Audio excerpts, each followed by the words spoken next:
ఇండియాలోనే అతి తక్కువ ధరలకి రత్నాలనందించే ఏకైక సంస్థ 6JVR.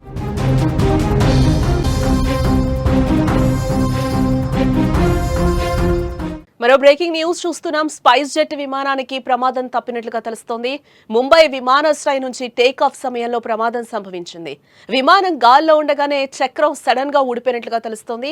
పైలట్ చాకచక్యంగా వ్యవహరించడంతో అక్కడ పెను ప్రమాదం తప్పినట్లయింది.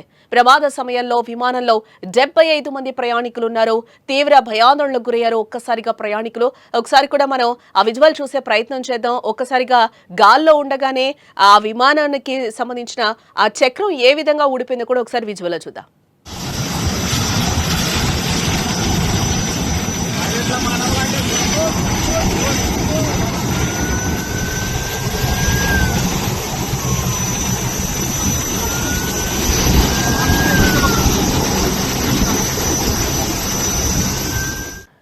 గత కొన్ని నెలల రోజుల తర్వాత దేశవ్యాప్తంగా వరుస విమాన ప్రమాదాలు విమాన ప్రయాణికులతో వారి కుటుంబ సభ్యులను తీవ్రంగా భయపెడుతున్నాయని చెప్పుకోవచ్చు.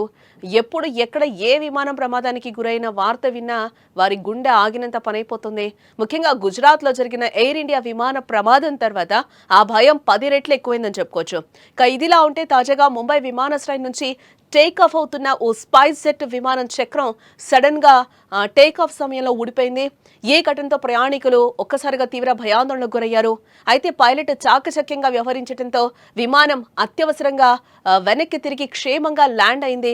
స్పైస్ జెట్ విమానానికి ఈ విధంగా పెను ప్రమాదం తప్పినట్లుగా తెలుస్తోంది. విమానం టేక్ ఆఫ్ అయిన కొద్దిసేపటికే ఈ ఘటన జరిగినట్లుగా కూడా మనకి తెలుస్తోంది. టేక్ ఆఫ్ సమయంలో విమానం రన్వేపై వేగంగా వెళ్తూ ఉండగా దాని చక్రం సడన్ గా ఊడిపోయింది. వెంటనే ముంబై ఎయిర్పోర్ట్ లో అత్యవసర పరిస్థితిని ప్రకటించారు. పైలట్ ఈ విషయాన్ని ఎయిర్ ట్రాఫిక్ కంట్రోల్ కి తెలియజేయడం జరిగింది. ఏటీసీ ఆదేశాల మేరకు విమానం తిరిగి ముంబై ఎయిర్పోర్ట్ కూడా చేరుకుంది. విమానం అత్యవసరంగా ల్యాండ్ అవ్వడానికి ముందు భద్రతా చర్యల్లో భాగంగా ఎయిర్పోర్ట్ అథారిటీ రన్వేపై ఫైర్ టెండర్లు అలాగే అంబులెన్స్లను కూడా సిద్ధం చేయడం జరిగింది. విమానం సురక్షితంగా రన్వేపై దిగిన తర్వాత అందులోని 75 మంది ప్రయాణికులను కూడా సురక్షితంగా బయటకు తీసుకొచ్చారు. ఎవరికి ఎటువంటి గాయాలు కాలేదని కూడా స్పైస్ జెట్ అధికార ప్రతినిధి తెలిపారు. ఈ ఘటనతో విమానాశ్రయంలో కొంతసేపు విమానాల రాకపోకలకు కూడా అంతరాయం కలిగినట్లుగా తెలుస్తోంది. అయితే వెంటనే అధికారులు పరిస్థితిని సమీక్షించి రన్వేను క్లియర్ చేసి సాధారణ కార్యకలాపాలను అయితే పునరుద్ధరించినట్లుగా కూడా తెలుస్తోంది. ఈ ఘటనపై directorate general of civil aviation విచారణకైతే ఆదేశించడం జరిగింది. భద్రతా లోపాలపై తీవ్ర ఆందోళనలు వ్యక్తమవుతున్నాయి. భవిష్యత్తులో ఇలాంటి సంఘటనలు జరగకుండా కఠిన చర్యలు తీసుకోవాలంటూ కూడా ప్రయాణికుల భద్రతపై నిపుణులు సూచిస్తున్నారు.